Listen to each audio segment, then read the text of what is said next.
Esse episódio da deputada Flor de Lis mostra que o eleitorado e os próprios evangélicos precisam tomar cuidado com certos personagens, né? Essa deputada enganou muita gente.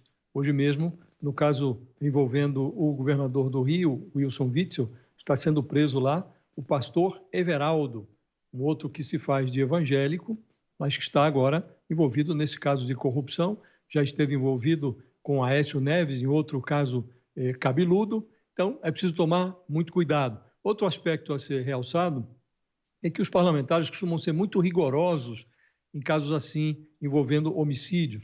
Houve um episódio de um parlamentar do Acre que cerrava os seus adversários, um ex-policial que estava lá na Câmara, e foi cassado ali liminarmente, rapidamente. Aqui também me parece que o desejo dos parlamentares, dos deputados, é o de caçar essa parlamentar. É uma pena que os deputados não sejam tão rigorosos como são em casos assim que envolvem homicídios, em relação à corrupção. Se houvesse esse mesmo rigor, haveria lá na Câmara uma carnificina. Você teria que caçar algo como 200 parlamentares.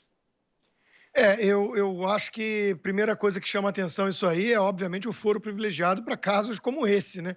Quer dizer, um crime de assassinato de hediondo, isso tem que acabar com isso. Geral, né? De forma isonômica, todos têm que responder de acordo com as mesmas leis. Agora, sobre a recomendação do Josias, eu realmente não consigo compreender. Quer dizer, os evangélicos devem tomar cuidado porque existe gente que se vende de uma forma e é outra coisa. Não, me desculpa, mas isso não tem nada a ver com evangélicos. Isso tem a ver com o ser humano, né? Tem gente progressista, gente humanista, gente para todo tipo de crença, né, que se vende de uma forma e é outra coisa, né? Então, isso aí não tem nada a ver com o evangélico. É óbvio que muito ser humano é picareta, é embusteiro, né, é enganador. Isso não é uma exclusividade de evangélicos. Assim, falando dessa forma, fica soando até mesmo uma certa forma de preconceito, né? Eu vou dar um exemplo básico aqui. Eu não conheço hipócritas maiores ou distanciamento maior entre discurso e ação do que os humanistas seculares. São aqueles tipo, por exemplo, o Oscar Niemeyer, que se vendiam como almas bondosas enquanto enalteciam um sanguinário genocida como Stalin, né? Então, isso aí realmente não há monopólio, exclusividade, nenhum tipo de crença. Ser humano pode ser enganador de todos os lados.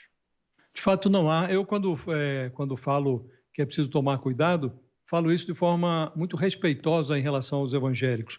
Digo isso porque houve, nos últimos anos, uma mistura muito perigosa entre política e religião.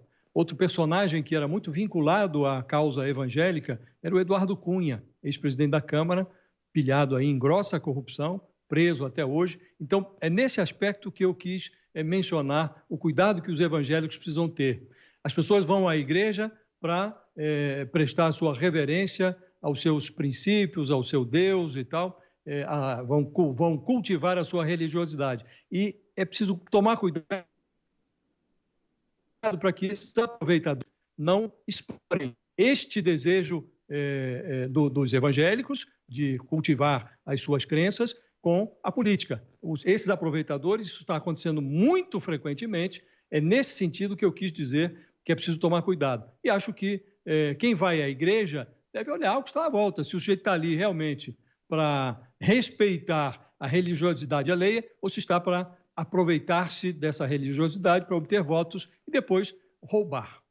Entendo a preocupação, mas insisto que trazer a religiosidade, que muitas vezes é o fundamento dos valores morais, para questões políticas é absolutamente legítimo. É uma visão muito progressista e que não é nem um Estado laico, é um Estado antirreligioso, aquele que quer manter a religiosidade e os seus derivados valores morais só na esfera privada, né? Como é que você vai combater, por exemplo, ideologia de gênero, aborto em estágio avançado, como progressistas defendem? A religião que nós temos visto aí, mais perigosa, na minha opinião, é a religião política. É justamente a ideologia, né? Esses comunistas disfarçados de humanistas. E para resistir a isso, muitas vezes é preciso ter, sim, religiosidade. Ou seja, a guerra não é nem mais política e nem mesmo cultural. É uma guerra espiritual, muitas vezes.